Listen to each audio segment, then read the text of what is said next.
नमस्कार, मैं डॉक्टर गायत्री प्रसाद, सहायक आचार्य रसायन शास्त्र, राजकीय महाविद्यालय सिरोही। एनएमआर के इसी क्रम अध्ययन को आगे बढ़ाते हैं। अब हम कार्बन 13 के बारे में थोड़ा चर्चा करते हैं। इससे पहले हम H1 प्रोटॉन के एनएमआर के बारे में चर्चा कर रहे थे। अब हम कार्बन 13 की बात करें। Number of signal in carbon 13 NMR spectrum equivalent carbon atom. हम बात करते हैं इक्विवेलेंट वर्ड का मीन्स, जैसे हम एग्जांपल देखें CH3 CH2 CH3। प्रोपेन के अंदर टर्मिनल पोजीशन पे दोनों किनारों पे जो CH3 लगे हुए हैं वो दोनों CH3 के कार्बन इक्विवेलेंट कार्बन कहलाते हैं। And equivalent carbon atom always give one signal. It means when a compound have n sets of equivalent carbon atom, then n signals will appear in their carbon 13 spectrum. It means अगर compound के पास अलग अलग प्रकार के carbon atom हैं किसी compound के पास, तो जितने टाइप्स के होंगे उतने टाइप्स के हमें सिग्नल मिलेंगे अलग अलग प्रकार के।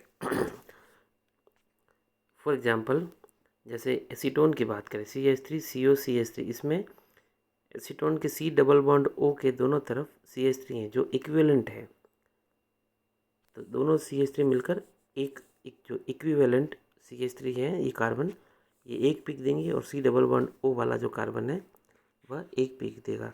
यानी कार्बन 13 के एनएमआर में इनके दो सिग्नल्स मिलेंगे। इसी प्रकार एग्जांपल नंबर 2 की बात करें, बेंजीन के 1 और 4th पोजीशन पे CH3 ग्रुप लगे हुए हैं।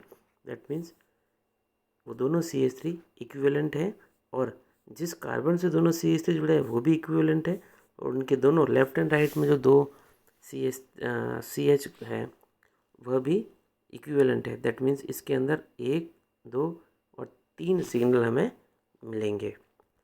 लाइक दैट दो बेंजीन रिंग जुड़ी हुई है, CH3 लगा हुआ है, यहाँ पर भी इसी को हम देखें तो 1 2 3 4 7 सिग्नल इसके अंदर भी हमें मिलेंगे।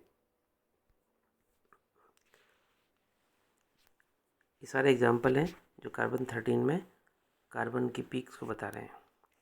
अब हम बात करते हैं पोजीशन ऑफ सिग्नल्स।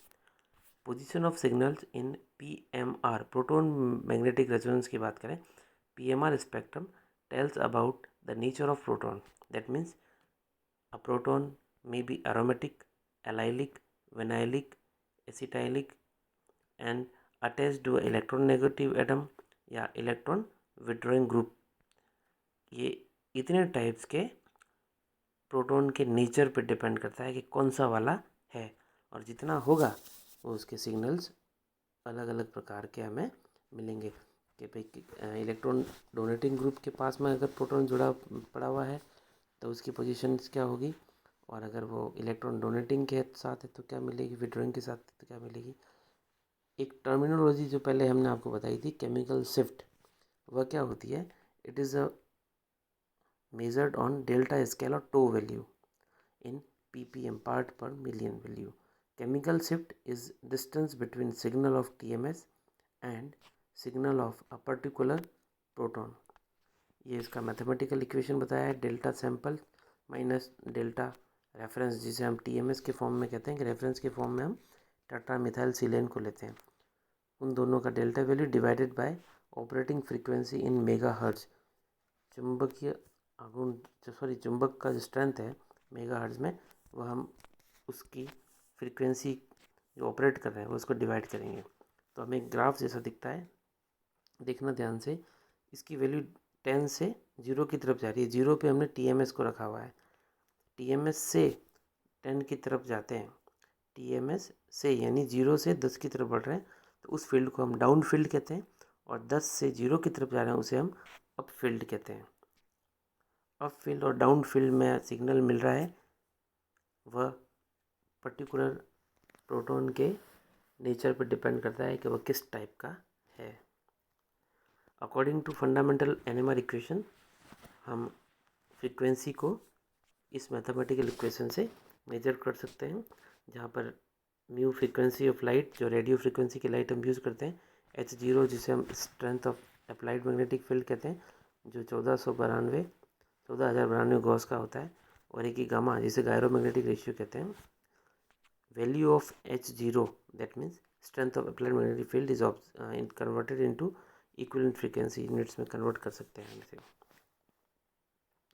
एक टर्म और NMR में हम यूज करते हैं, shielding and D shielding. Shielding किसे कहेंगे और डी शील्डिंग किसे कहते हैं, हम थोड़ा सा अध्ययन करके बताते हैं। When a proton experience more magnetic field strength than applied magnetic field, the proton is डीशिल्डेड।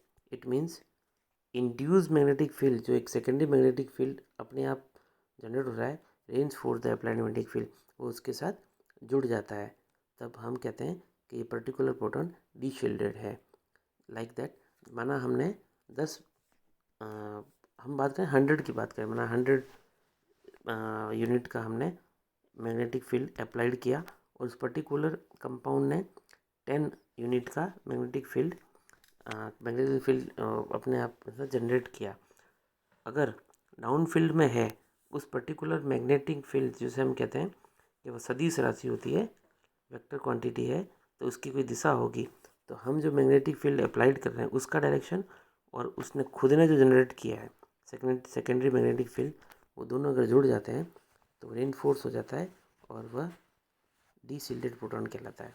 इसी जस्ट अपोज, अगर वो जो सेकेंडरी मैग्नेटिक फील्ड है वो अप्लाइड मैग्नेटिक फील्ड को अपोज करने लगे, तो उसकी पर्टिकुलर प्रोटॉन है वह कम मैग्नेटिक फील्ड स्ट्रेंथ एक्सपीरियंस करेगा, तब हम कहते हैं कि ये शील्डेड प्रोटॉन है। But when a proton experience less magnetic field strength than applied magnetic field, then we say that the proton is termed as shielded proton. यहाँ पे हम एक पूरे चार्ट में कुछ NMR के जो कंपाउंड के पर्टिकुलर प्रोटॉन्स की पीक्स बता रखी है डेल्टा ppm में, ये हमें याद करनी पड़ेगी, जो न्यूमेरिकल्स वैल्यू के लिए यूज़ करेंगे।